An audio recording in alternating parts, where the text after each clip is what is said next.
So our next presenter is Anna Zeide, and Anna, please take it over. Yeah, thank you all for having me. I'm new to Virginia Tech, new to the Aspect program, so it's really nice to have a new audience and get a chance to meet some of you and hopefully someday in the future in person. So I will be talking about my a little bit less new book than Caroline and Mauro's. My book came out in 2018 with University of California Press in the Food and Culture series. And yeah, it's called Canned: The Rise and Fall of Consumer Confidence in the American Food Industry. And yeah, just to introduce myself, I'm in the history department here, but I'm also directing a new food studies program that I'm building, housed in the College of Liberal Arts and Human Sciences, but definitely a university-wide initiative. So if you haven't heard about it yet, I'm eager to talk more about it with anyone who's interested. So this book, I have some slides. I like having some things to look at as I talk you through. I'm also going to start with a little bit of an origin story. There are a couple of origin stories, one a little grosser than the other. So I'll start with the gross one, which was sometime early in my PhD program. I was thinking about, as we all do, all the things that I was interested in, how to bring them together. I was studying history of science, medicine, and technology, and also environmental history. And I heard a talk where someone sort of casually mentioned this food of Iceland, hakarl, if that's how you say it. I'm actually not certain. I don't know if any of you are familiar with it, but as I heard the story, it was basically this like very old method practice where Icelandic fishermen would hunt a shark, and then as the body swam ashore, they would take the shark and bury it under the sand for a whole several seasons.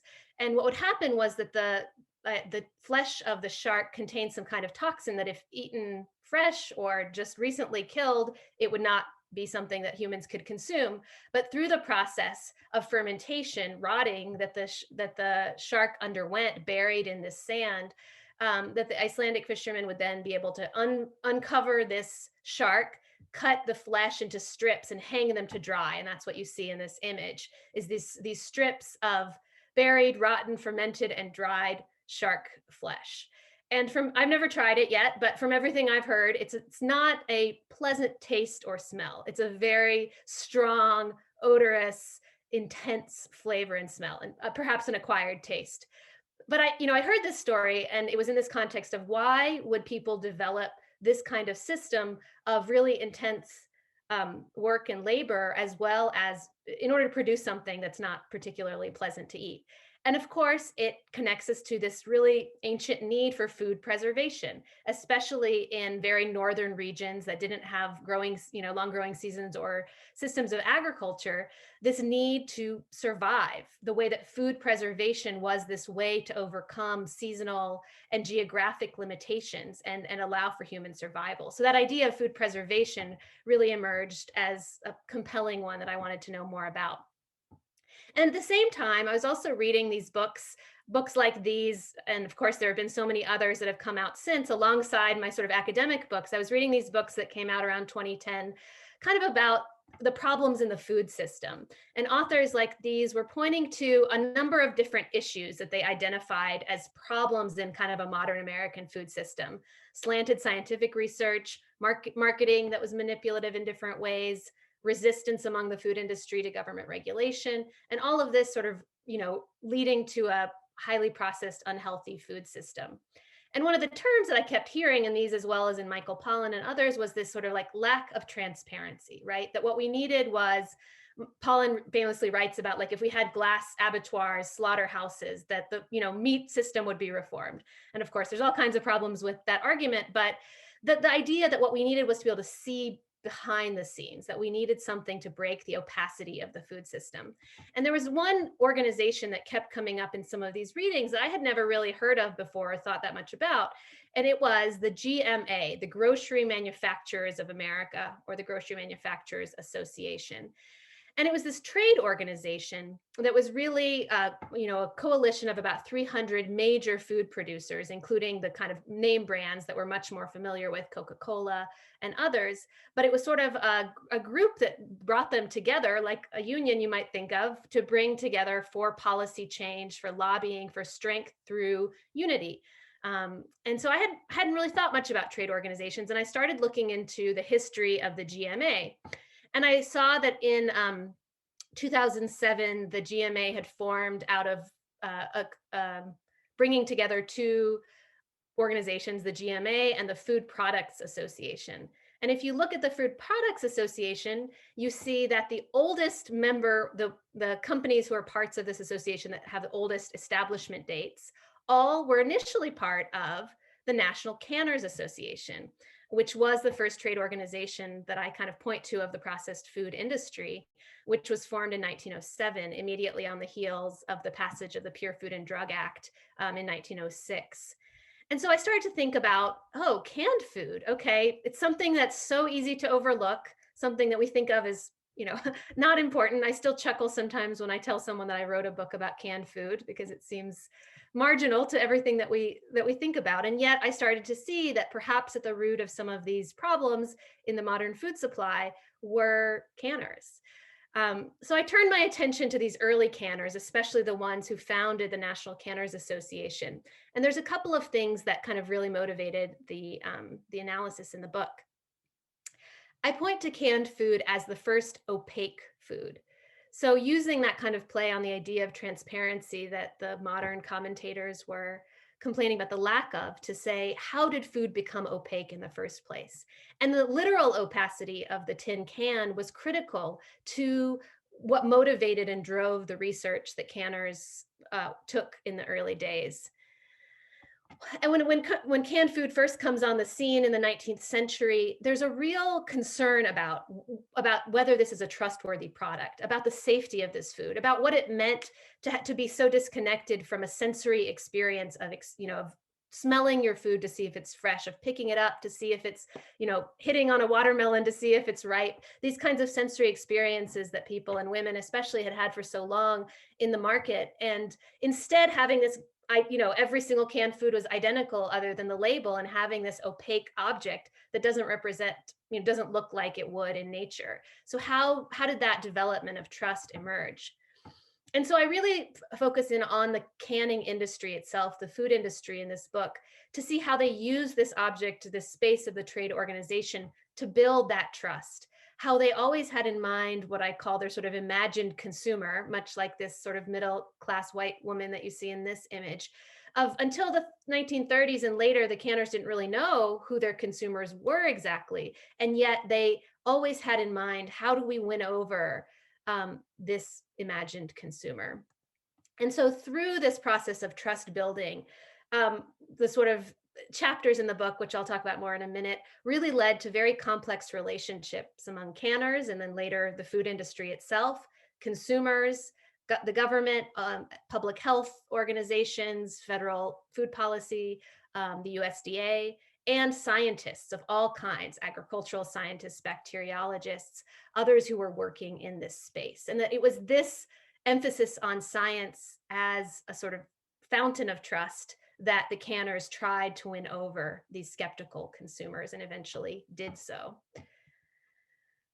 So just to walk you through, and obviously we have a lot more time for question answers in the Q&A period, so I can say more about all this, but this is my table of contents. And the way that I organize the book, I'll kind of walk through it so you get a sense of how I went about the evidence here. But each chapter it's a chronological story unfolding. Each chapter takes one canned food and a sort of one phase of trust building. So the very first chapter looks at canned condensed milk, the development of the early canning industry.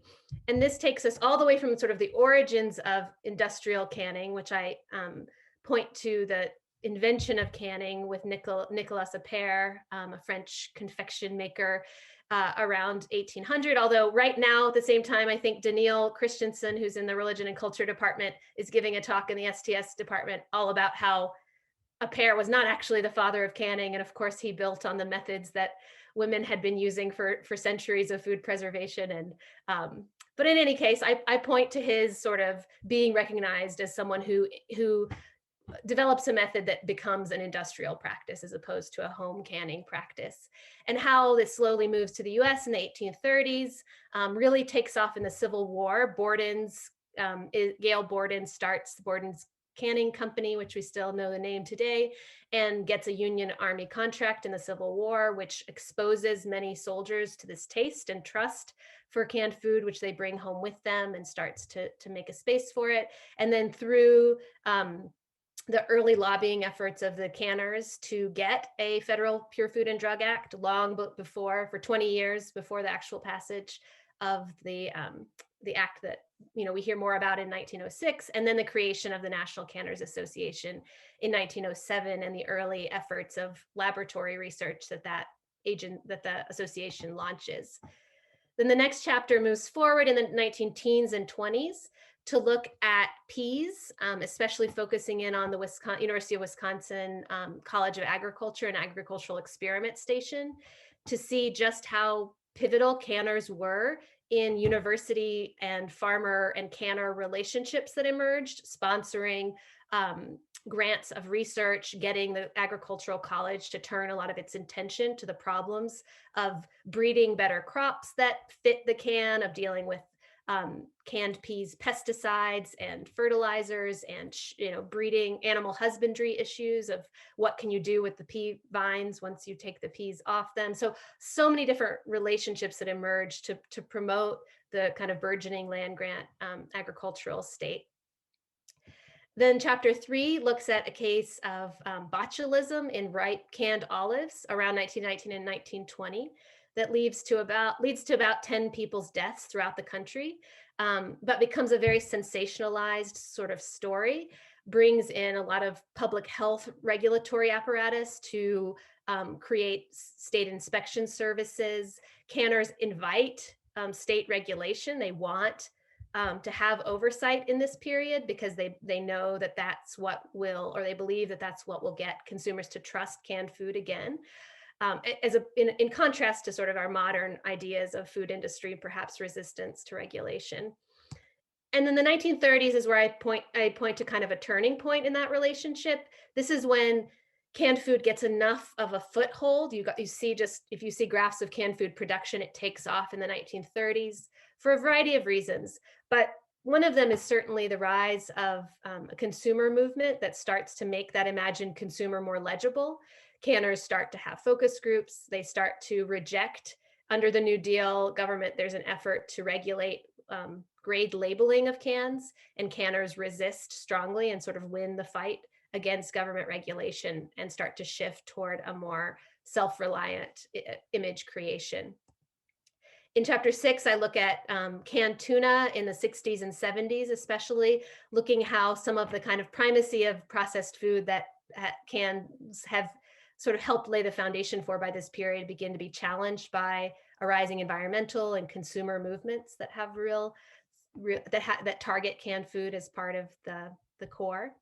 And finally, my final chapter comes into the present to look at the problem of bisphenol A, BPA, an endocrine disruptor, in canned food linings and plastics, and the ways that especially Campbell's Soup Company responds to concerns around BPA, indicating new vulnerabilities that have emerged in the present in a sort of moment of renewed skepticism about industrial food, and how that might offer a moment of potential for change in light of that vulnerability that this case reveals. So just to kind of put some big ideas up here for discussion later, I sort of point to that continuity of food-focused industries, as opposed to chemical industries or others that kind of work more behind the scenes, do have this very strong desire to win consumer trust that I see through this whole period, a real attention to concerns, to any kinds of petitions that are started. There's a pretty significant continuity there. And yes, yet you start to see a real shift in the science also remains critical to the project of the food industry. And yet I point to a kind of less reliance, at least in the public eye, on the laboratory sciences and changing actual practices of production that characterize the early phase of the industry, and more on the marketing and social sciences dimensions of what it means to represent processed food in the public eye. Less compliance with regulation, a real shift in how regulatory bodies are internalized, less collaboration with federal agencies, and more internal funding and research foundation structures. you see earlier tools leading to new problems. For example, my first chapter looks at a problem was called salts of tin, this concern about the tin, the metal reacting with salts in the food to create these chlorides that people were concerned about. So they lined the inside of the metal with forms of plastic and other enamels. And then that, lays the foundation for the BPA problem today. And so this kind of constant effort to bring a technological fix and often creating new problems. And also looking at sort of the modern food system, how that opacity of canned food and the foundation it lay for processed food in general hasn't gone away. And yet it's shifted from being a concern about the literal opacity of the food itself to the broader question of how much do we know about where our food comes from? How opaque is the system that we all are a part of, and that canned food, I argue, launched at the beginning of this story. So I think that's my 15 minutes. I will end there and look forward to discussion about all of our books. Thank you.